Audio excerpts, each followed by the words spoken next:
So I'm Angie Bunny, and I want to thank all of you for joining us for this masterclass. So today, the goal is to take your content, the content that you have already created, and to turn it into a valuable book, valuable for you and valuable to your readers.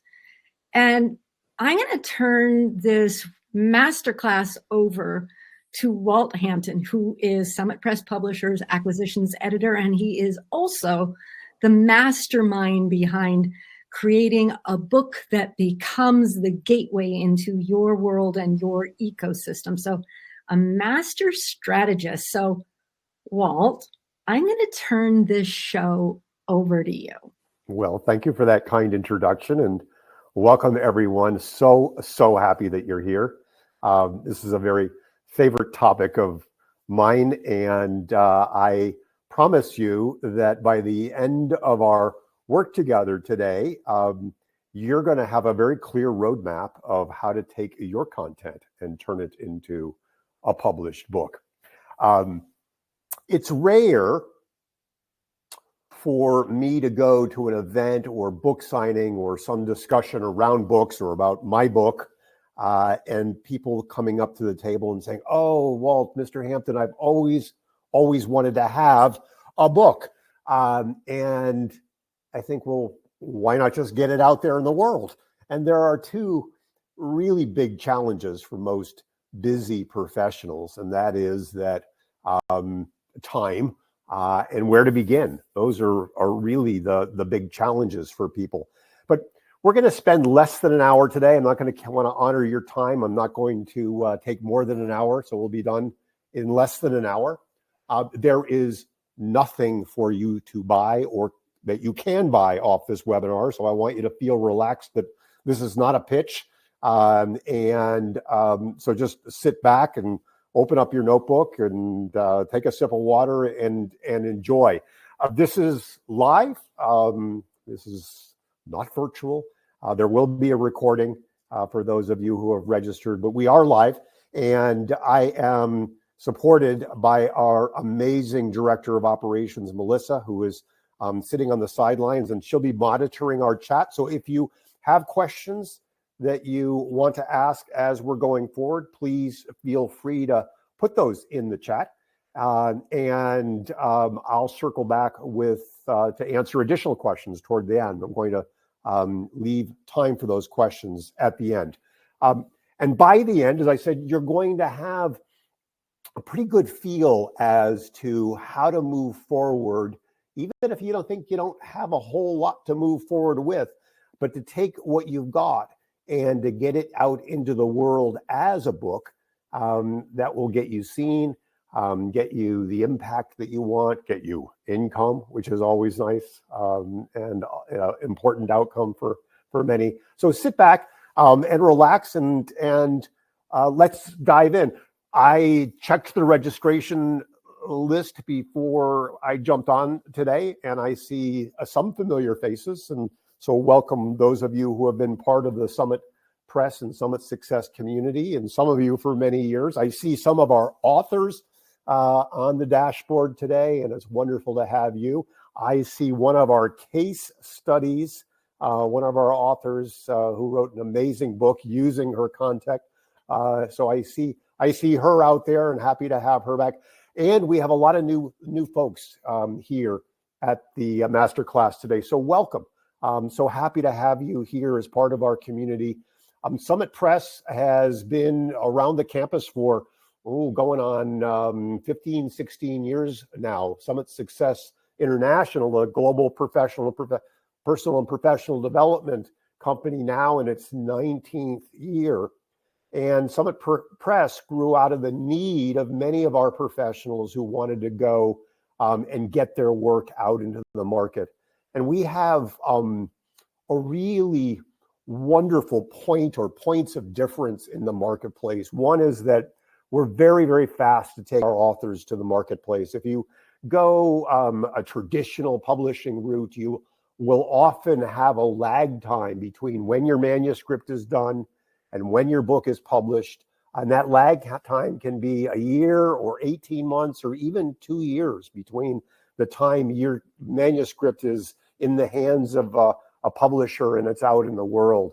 We can usually get a book out into the world between 4 and 6 months after a manuscript is completed. And we've done it faster when there's been an urgent need to do like that, like a big upcoming event. The other big distinguisher for some success is that our authors keep their intellectual property, their copyright to the manuscript itself, and all of the intellectual property related to the work. Many traditional publishing houses will scoop in rights to workshops and programs and products that are related to the book. Our authors keep all of their intellectual property. And we have some of the highest royalty payouts in the industry. We love writing the quarterly checks to our authors because their success is our success, and we know that we're helping people get their messages out into the world in a big way. We support the marketing and distribution of our authors post-publication. One of the things that many traditionally published authors come face to face with is the realization that, wow, I don't really have the support that I thought I was going to have, particularly long-term out in the market to get my book out into the world. I had a call from my publisher years ago on the date of my publication, and she said, "Congratulations, Walt, you're halfway." And I said, "What do you mean?" And she said, "Well, now we have to market the book. And the publication really is only part of the journey. And going the distance is something that we're passionate about helping our authors do. And we help our authors do products and programs.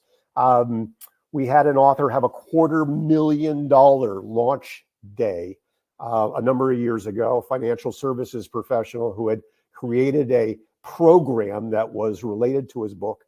And when we launched, he sold not only a bunch of books, but a $250,000 worth of the related program.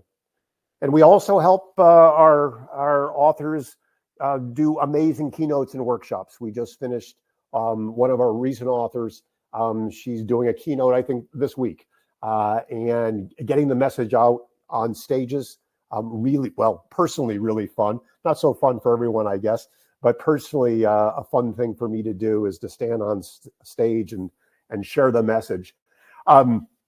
As Anne shared with you, I am the acquisitions editor. I have the great gift of being able to review all of the applications for manuscripts that come to us. And that's really gratifying to see and to look at the work that's being done out in the world. And I have 2 books out in the world so far. My first book, which was a 2-time winner of the North American Book Awards, is Journeys on the Edge, Living a Life That Matters. And my second book, The Power Principles of Time Mastery, Do Less, Make More, Have Fun, both bestsellers. The first book I mentioned because the formula that I'm going to share with you today was the formula that I used way back in the day to put together Journeys on the Edge, Living a Life That Matters. And it's still a book that sells every year, lots and lots of units, and a book that continues to be important to me and my messaging and my platform. And the roadmap that I used very haphazardly there is actually a roadmap that works still today and even better today for a lot of reasons, not the least of which is how AI might be able to help. And before we're done in our time together today, we're going to talk quite a bit about AI. So I know, because I looked at the dashboard, that some of you are in the throes of marketing your own businesses, and even some of you I've talked with about what's happening in the marketplace right now. Facebook and Facebook advertising, really tough place to be and to promote yourself. Marketing on LinkedIn, that is just a very shrill environment. You connect with somebody out on LinkedIn and immediately your message box is filled with people who are saying, oh, buy my stuff, buy my stuff, buy my stuff. The levels of trust in the marketplace have plummeted. People are suspicious of all of the old marketing tools and strategies, and urgency and scarcity. It all just lands so flat on so many people. And so the challenge, even more so now than ever, is how to get heard in a noisy world, how to separate yourself, how to stand above the crowd, how to stand out above the competition. And one really important way continues to be to have a client attracting, expert positioning book. When you have a book in the world, you are perceived to be an authority, not necessarily the authority, but an authority, somebody who has given thought and time and care and consideration to their topic.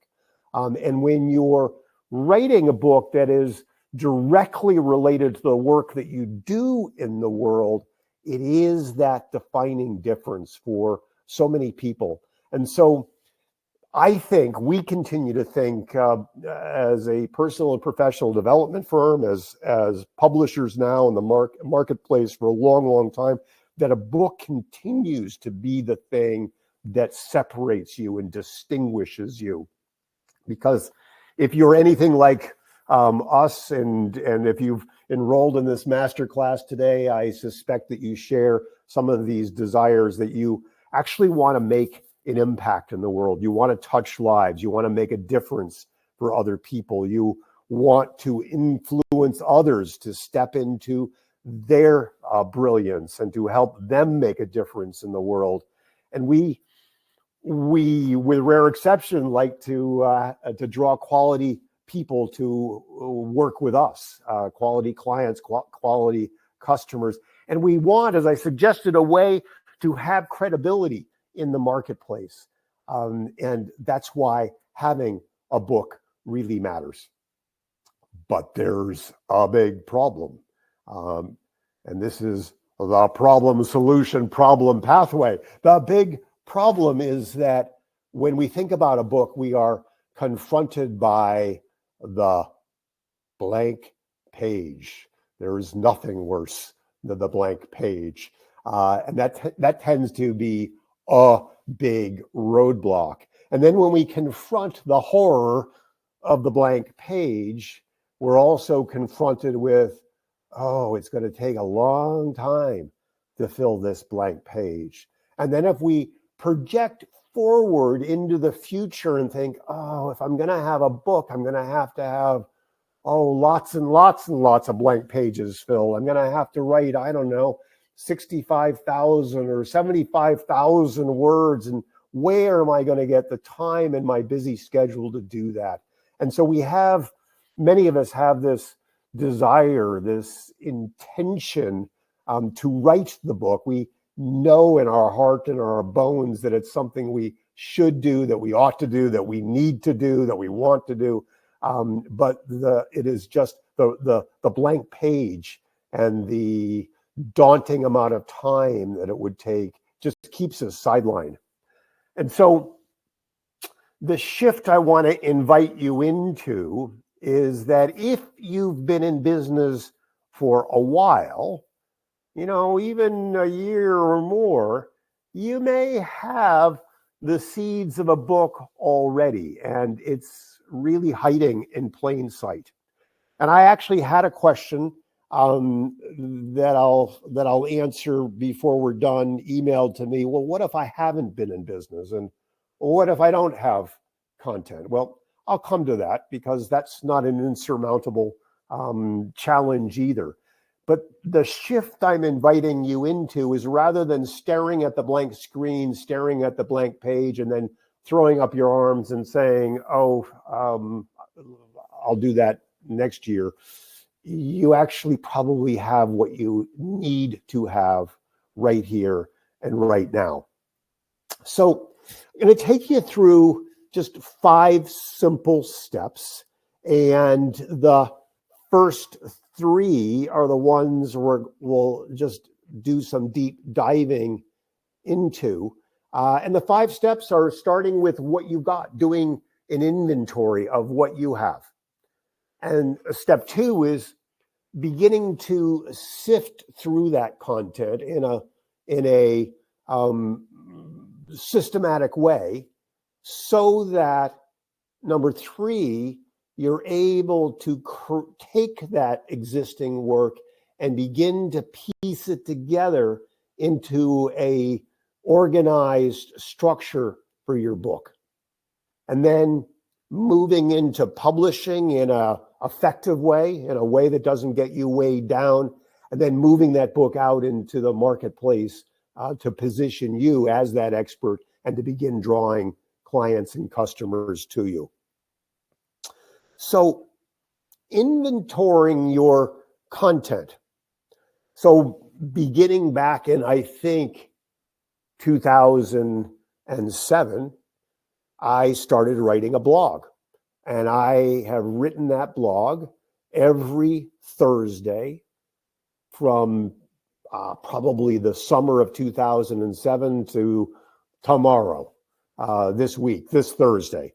And that blog gets published at 12:01 a.m. Eastern time, come hell or high water. And so, I went to law school and wasn't a mathematician, but you can do the math roughly to figure out how many blog posts that is over that many years going back. And the blog posts are probably anywhere between 500 and 750 words a piece. And so there's a lot of content there. And I wrote Journeys on the Edge back in 2011. So I had about 3 years of blog posts when I sat down and wrote Journeys. And we'll talk about how I actually went about the process of that in a step or two going forward. But I've also written articles for law journals, for business magazines, for affiliate partners. So I've written articles over the years. I've given dozens and dozens, if not hundreds, of workshops over the 18 years that I've worked. And I've done keynotes on big stages all around the world. We have created amazing products and programs as a company. We have the Influential Author Formula. I've got my Consultants Success Formula. We have mini courses and master classes and webinars like this going back decades. And we have social media that goes out every day, day in and day out. And I imagine that if you're listening here today, that you have some of this, if not all of this, or at least some pieces of a lot of this in your inventory already. And as I alluded to, even if you've been in business for a year or 2 or 3, and so let's see, 2007 is when we began Summit Success and Summit Press.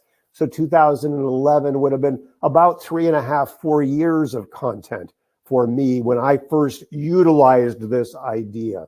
So step number 1 is just sitting down and taking inventory of your content.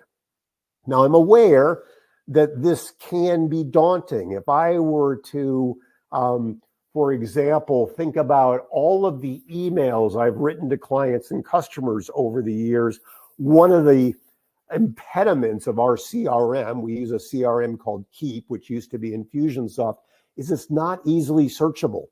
But if you archive your stuff like we have archived our stuff, we are a Google Workplace company, in Google Drive, well, the search and recovery of content might be a whole lot easier. So the inventory of your content is your very first step. Then sifting and selecting what content might be valuable for your book. It used to be said, I'm a a photographer, old school photographer, and in photography, it said your waste bin is your best friend, and the cutting room floor is your best friend. Your editing pile, your wastebasket pile, your delete or store button is probably one of your best friends here, because not everything will work, but there's going to be a lot of gold in here. And you can use a number of criteria for how you shift and select. So looking through your blog content, for example, if I were to open up my WordPress dashboard and just do a quick dashboard review in WordPress, I can immediately, in seconds, identify the blocks that have had the most engagement and the most content. I can go into Keep and see the blog emails that have had the biggest open rate and response rate. So looking at where people have engaged and responded. So another is, what do clients frequently ask you about or write to you about? And what have your responses been? What are the workshops and the keynotes that you've enjoyed the most? And thinking back on the Q&A sessions that you've had. And by the way, do you have transcripts or recording of those? And even if they're rather meager now, technology will allow you to take a lot of that and transcribe it. Are there places, again, workshops or keynotes or seminars or summits, where you've showcased your unique approach, your own methodology to what you do? And where have you done the outlining of your methodology, your way of teaching what you teach? We all, whether we think about it or not, have a framework for what we do. And even when we don't sell a framework per se, we actually do have a way that we do what we do over and over again. That is, there's a recipe for that. So what stories illustrate that? So this content then begins to become the fodder, the seed for the next step. And that next step is the structuring step. Now, back in the day, and this is old school, and old school still works. Back in the day, we had a massive coffee dining room table. It was a 17-foot dining room table. And I downloaded and printed the 3.5 years of blog content that I had, plus the other content that I was thinking that was related to the message I wanted to share in Journeys on the Edge. And I put it all out on the dining room table, piles and piles and piles and piles. And I started moving it around. And it took probably 2 or 3 days of looking at that dining room table. And as I would go past the table, I would look at it and move one pile to another place and another set of blogs to another place. But over a series of days, it began to fall into place that there was some kind of connection here. I still didn't know exactly what it was, but it began to have some type of logical connection to one another. And it actually took my publisher at the time to look at it and actually name what that structure was. But there was a logical flow to that. And then when we have our structure kind of in the logical piles, there'll be obvious gaps between the flow and the next section, for example. And we may have to then assign to ourselves, task to ourselves, how we fill those gaps, the content that we might need to source still, the content that we might need to find or look for, or yes, sadly, we might have to write some new content where we need to, but oftentimes not much. And sometimes, if we haven't been in business very long, one of the gaps will be, well, we need to go out and get some case studies, because not all of us are always good about memorializing the case studies of the people who have worked with us that we might want to showcase. We'll showcase a number of case studies before I'm done with you today. And as I said, one of those authors I'm very happy to see on our dashboard. Now, I said old school was the big dining room table and piles and piles and piles of stuff. This is one area, friends, where our technology today is magic. If you were to open up your AI platform of choice, and let's just say it's ChatGPT. In our company, we use Chat, we use Chat Edit, we use Claude, we use Perplexity, we use all the things because good tools help us do work efficiently and well. If you were to take all of your content, your written content, and drop it into, let's just say, a chat project, and ask Chat what the logical flow would be, it would tell you. And we don't have the luxury of time to go do deep dive around the right prompts or the right prompt engineering for this. But the way we think about AI in our company is as a strategic thought partner. And so having your AI platform work with you, being in dialogue with you about the content, about your objective in the book that you want to create, and what the possible themes might be, and what the structural elements might be, your AI will tell you, and it will you can begin to brainstorm with it. And then you might ask it, okay, so where are the gaps here in what I've shared with you? What would you suggest? Where do we need to back and fill? Where do we need? And your AI will tell you. And so rather than the dining room table and days and days and days and days of work, our current technology will allow us to do this much more efficiently. And you can take social media stuff and blog stuff and PDFs and worksheets and all of it, and drop it in, and in a relatively short time, measured in seconds and minutes, begin to just see the possibilities that exist for you. And then, of course, step 4 is once you've got that, you put it together into the bigger manuscript and you polish it. You may want to have it, you ought to have it professionally edited. There ought to be really good streamlined design and publishing that gets you out into the world to position you the way you want. And then, of course, the distribution in the world so that you're impacting a lot of people the way you want to.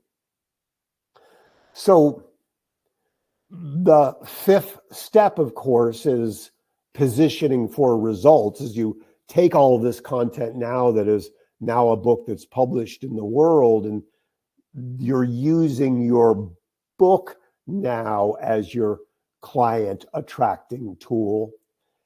Oftentimes for our authors, their book is their biggest lead magnet, bar none.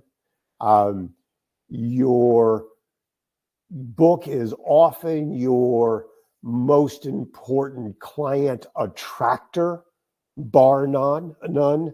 We have a client who is in the addiction field, and it's a very niche area of the addiction field.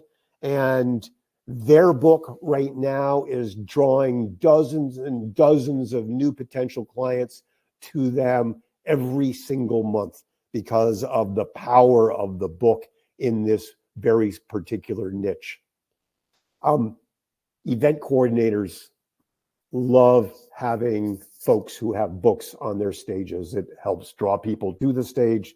It gives you credibility, and it gives you credibility in the marketplace as well. So, Teresa, I saw you on my registration. I didn't expect to see you there. You're an important author out there in the world, and you're here with us today. So thank you for joining us. Teresa is a wonderful example of a consummate professional with decades and decades and decades of experience in food and food addiction, a sought-after expert, somebody that people have sought out all over the world for a long, long time. And she's had a number of publications over the years, but she wanted to write a book that was really her life's book. And she wrote this extraordinary book. It's a beautiful book. It's available on Amazon. We're not selling it here. Called The Sane Food Solution. But one of the big challenges for this amazing person, Teresa Wright, was she had 30 years of content from stuff she had written and notes she had made and workshops she had done and articles she had written. And it was like she had the opposite problem of somebody just starting in business, which is that she had way, way, way too much. And so the early work was calling through this extraordinary treasure trove and distilling it down.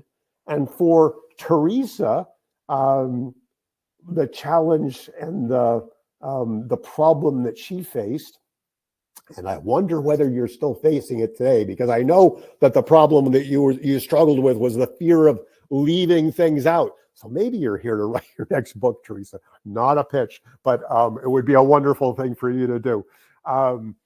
So the content piece was there. The challenge was to sift through it and to create it in a way that would land for her particular reader, and then build a strategic outline that created that arc, that flow from the pain that her clients were experiencing to the solution that she was offering with a big, clear, crystal clear, implementable result.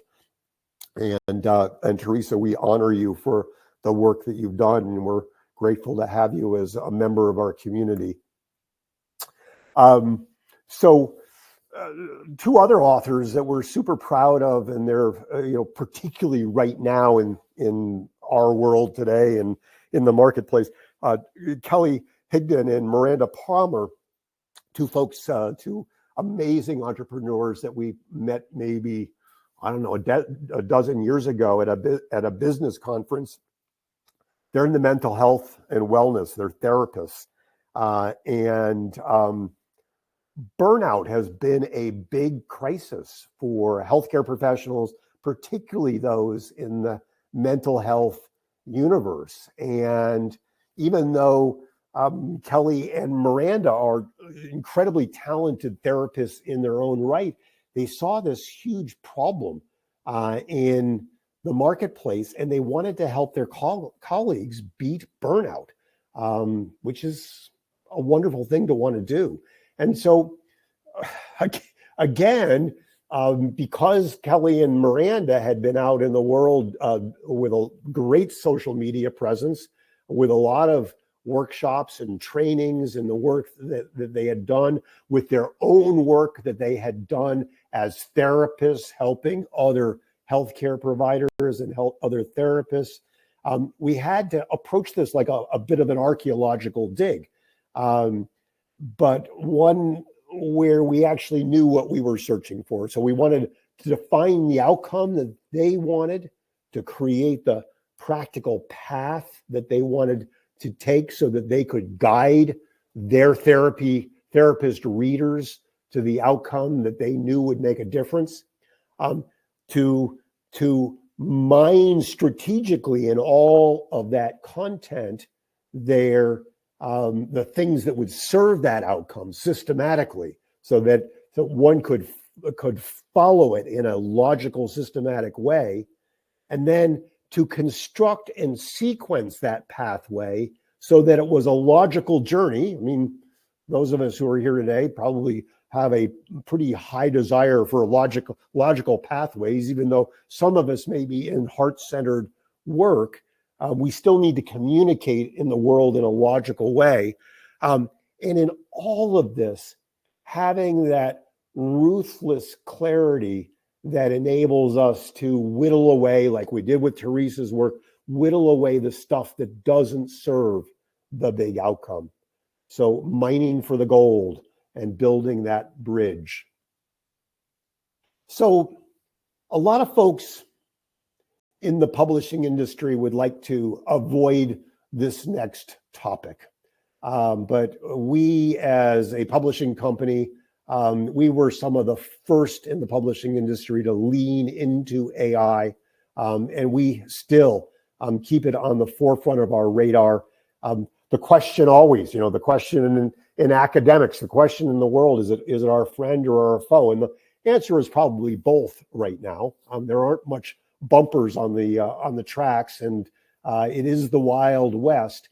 But let's not engage the big conversation at the moment, but let's talk about AI in the universe of writing and publishing. So first of all, friends, we look at manuscripts every single day. We look at blogs. We look at promotional stuff. We can see AI in an instant when something is written with AI. We can see it. AI leaves a footprint. It's got weird little quirks. It has ways of being repetitious. It has certain distinguishing phraseology, distinguishing punctuation, and it has a distinct signature to it. And so if you were to send us a book proposal and it was AI, we'd go, yeah, probably not something we're interested in, because we're not seeing any distinctive voice here. So from that perspective, and this may change, friends, we as a company, we're very open to what is going to happen in this industry. There may very quickly come a point in time where AI is not leaving these footprints in the sand, as it were. And in fact, a caveat to my own caveat here, the more you work with AI, the deeper you create a relationship with AI, the more you engage it as a strategic partner, the more you teach it your voice, the better it does get. So I'm not saying that never will there be an AI book that will resonate in the same way as a book that has your unique fingerprint to it. That may happen. But right now, AI is your foe if you think it's going to give you your expert positioning book out of the can. Not going to happen because it's so recognizable.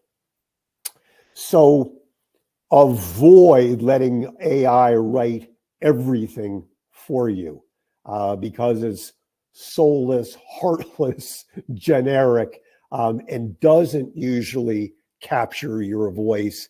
And for those of us in the industry, it is absolutely, absolutely recognizable.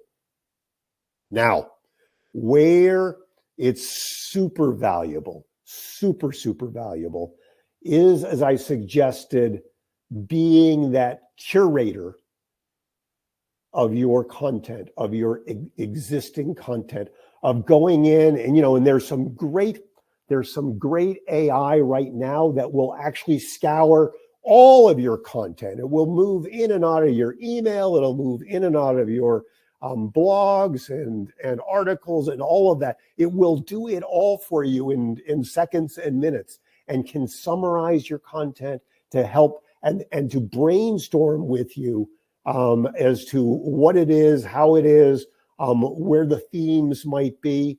It will help you organize your content and begin to organize your ideas.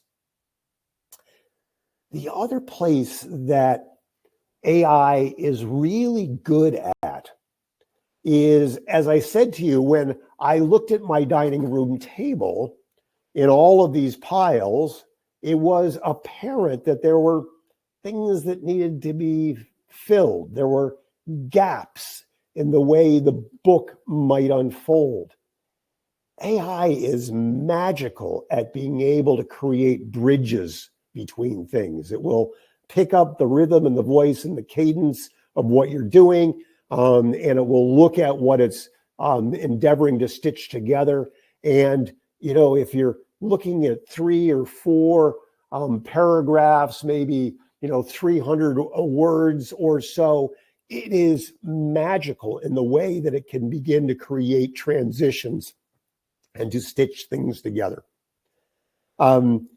It's extraordinary in the process of polishing your grammar, enhancing the flow of a manuscript, going through a manuscript and identifying where you've either been repetitive or whether you've left something out, or if you're at a position where you've now got, 50,000 words and you're wondering, where did I say X or Y? It can identify that in a heartbeat. And then finally, it's a wonderful tool to brainstorm about what case studies might be valuable in here. Now, caveat, this is a faux. You do not want your AI to make up case studies. It will.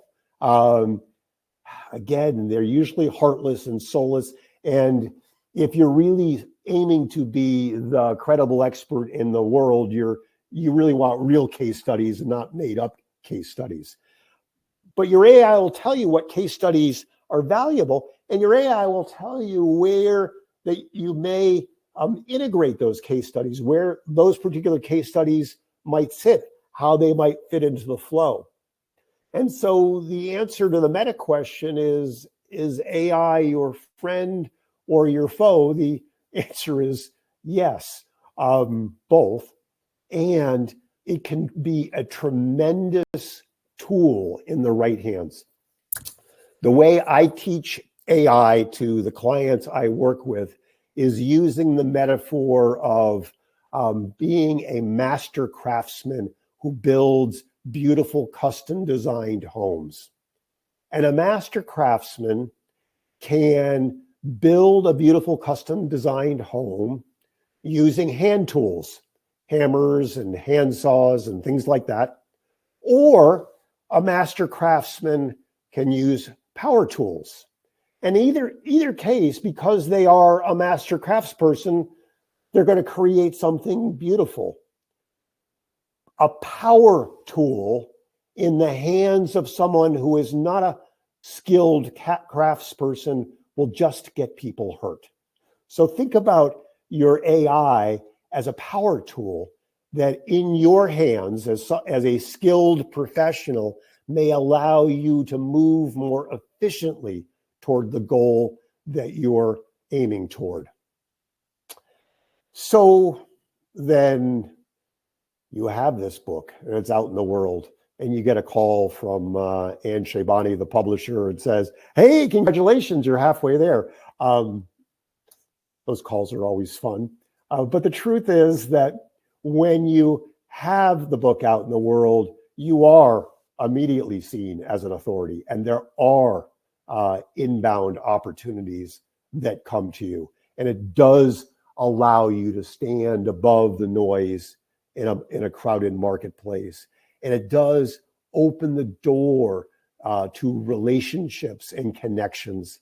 And, this is not important for everyone. It is important for me. I think about my book, Journey on the Edge, sitting down in the Library of Congress, and, maybe 100 years from now makes a difference in another person's life. And so having a book that is a legacy of the work you have done, the impact that you have made is another outcome of having a book in the world.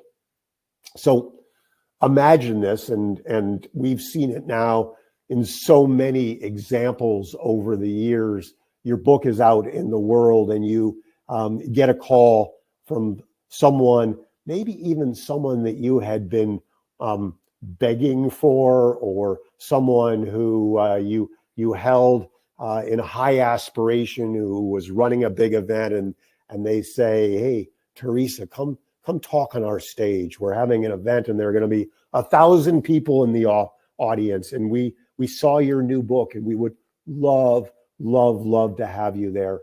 And imagine standing on that stage and looking out at all of those faces. As someone who has stood on big stages, I think there is like nothing more moving in all the world to be able to stand in front of a group of people and have the gift and the privilege of serving an audience in that way. And so imagine that as a possibility, and I invite you to take that in and to feel that possibility as you think about getting your work out into the world. So I'm going to pause here and open things up for questions. As I said, there is nothing for sale here on this webinar today. You can, if you like, reach out to us, and we would be happy to have a no obligation call with you to talk about what your pile of stuff might look like, what your roadmap might be, what the arc of the book could be, what your next steps would be. And of course, we would be happy to explore how or whether we could support you in some way. So I just popped a link over in on the right-hand side for most of you. Some of you it will be underneath. I popped in a link where it says, "Let's Talk Strategy," very short form where you can enter your, I probably name, email address and time zone. And Melissa will reach out to you and get you on my calendar. It would be with me, and we would sit down and talk together. So it would be a gift and a privilege to be able to do that with you if it would serve you. But I also want to just pause now and see if there are any questions that you'd like to pop into the chat. Please feel free to do that. And I'll answer those questions, but I also want to field some questions that came in as emails. One of them I thought, well, both of these questions that I have, super valuable. One is, well, okay, that's great, but what if I haven't been in business for very long? Or what if I don't have any existing content to speak of? What do I do? How could this possibly work for me? Well, let me say this. There's that old adage about when was the best time to plant a tree? Well, it was 20 years ago, and the next best time is today. That's true. What I have deconstructed for you today is essentially the reverse engineering of periodic content. When I'm working with somebody who is just starting off in business, one of the things I get them doing is what I did way back in the day, and that is doing content marketing. Going out into the world, whether it be in a LinkedIn newsletter or a LinkedIn article or a weekly blog on your WordPress site, and creating weekly content, at least weekly content. It would be better if it were twice weekly or 3 times weekly, but let's keep it simple. Let's just say it's weekly content. And every week you go out and you write 500 words. Well, at the end of the year, you've got a pretty good treasure trove. At the end of 2, you're starting to look like you've got something pretty serious. And so the way I want you to think about the process if you have nothing is just fine. We all start in the same place, which is nothing. And that's great. And congratulations for starting. The thing I would invite and encourage you to do in this moment is to begin the process of getting your content out in the world. And then be really mindful that when you get out and you do your next Chamber of Commerce talk or your next Rotary talk or your professional association talk, record it and transcribe it so that you have the written document to upload into your project in AI. Create a repository for the stuff that you go out onto social media with. Save your PDFs and your workbooks from your workshops and your breakout sessions and your seminars. Going forward from today, become a curator of your stuff. Create a physical file or a Google folder and begin to compile it day after day, week after week. And the little steps over time will yield a huge result for you. So that was, I thought, a really valuable question, because we all start from a place of nothing. We all start from the place of beginning. So start now and start there. Let me just check. I'm not seeing anything yet in the chat. So let me jump into the second question that I thought was really interesting, and was actually a question that we were grappling with a client this morning. And the question is, well, what if I really want to go with traditional publishing? What should I do right now? Well, just a little caveat about traditional publishing. I gave you some of the points of difference between traditional publishing and working with a publisher like Summit Press. The first thing you have to understand in traditional publishing is that you actually need to start with a proposal to a traditional publisher. So it's a writing project on top of a writing project. Before you even get to your 75,000 words or your 100,000 words or 60,000 words of manuscript, you're going to sit down and write a very polished proposal, which in and of itself could take, certainly weeks, if not months, to really get in the right shape, to get into the right hands, ideally an agent's hands, to take to potential publishers. And so be aware that if you're thinking, yeah, well, that's all great, but I want to put on my writer's hat and write this amazing manuscript and have it into the hands of an agent, well, there's another step there.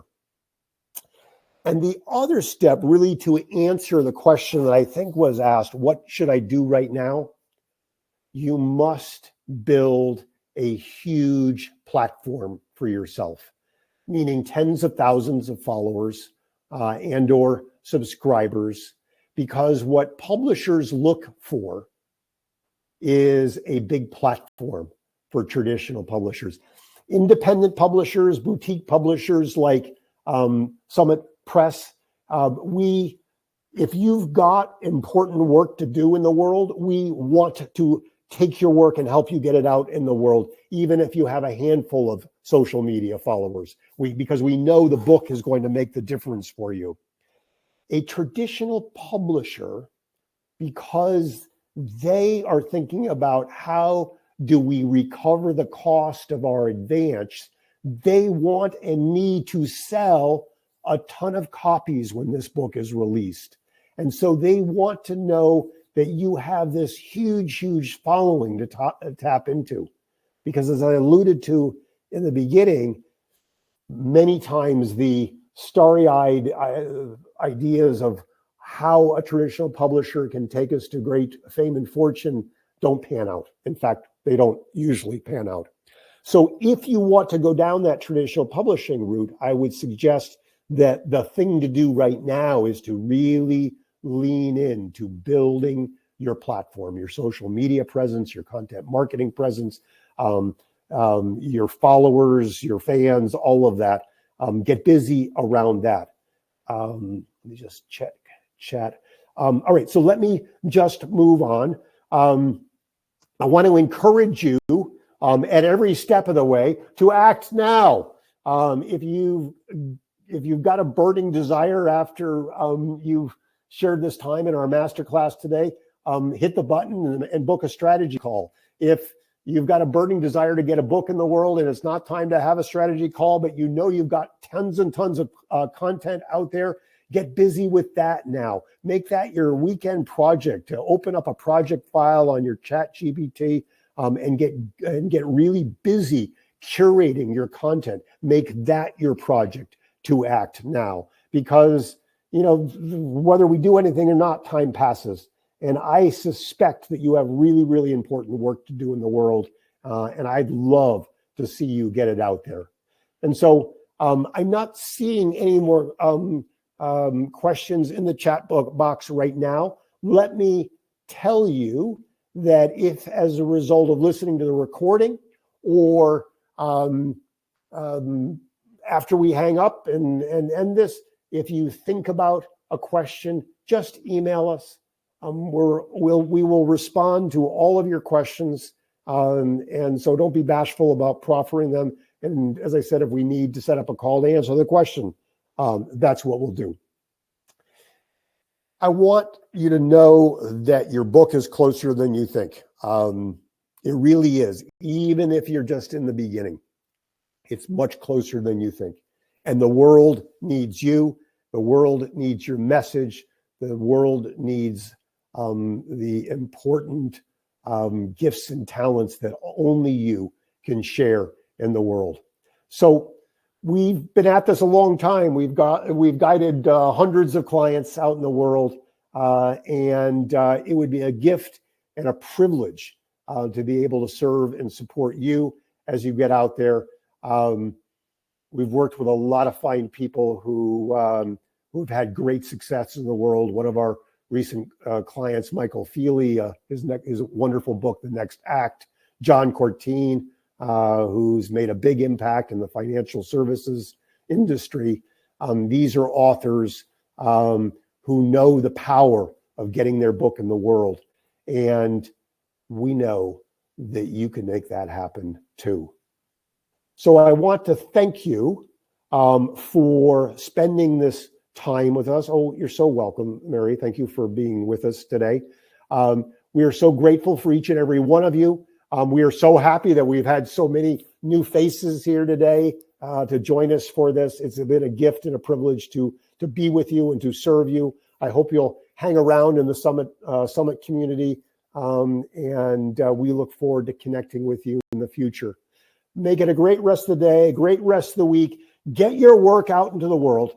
And if we can serve and support you, hit that button and we'll connect for a call. Take good care. Bye for now.